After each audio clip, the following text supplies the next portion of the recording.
ఏంటే ఉడి చేతులతో వస్తున్నావు? వినాయకుడు బొమ్మను కొంతమ్మని పంపానుగా. కొందామనే వెళ్ళానమ్మా, కానీ దారిలో ఒక చిన్న పిల్లడు ఆకలి అంటే పక్కన మీల్స్ ఉంటే కొని ఇచ్చేసాను. దానం చేయాలంటే 10-20 ఇవ్వాలి, అంతేగాని దేవుడికి ఇచ్చిన డబ్బులన్నీ ఇచ్చేస్తారా? 200 కదమ్మా, అడగగానే జాలనిపించి ఇచ్చాను. అదంతా కాదే, చవితి రోజు వినాయకుడిని పూజించాలి. ఇప్పుడు నేను ఎవరికి పూజ చేయాలి చెప్పు? అమ్మా, మనలో మనం చేసే పనిలో మంచితనం ఉంటే ఆ దేవుడే మనల్ని వెతుక్కుంటూ వస్తారు.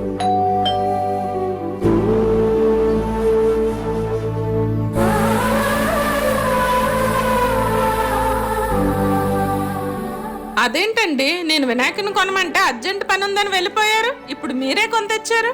అదే నాకు అర్థం కావట్లేదే.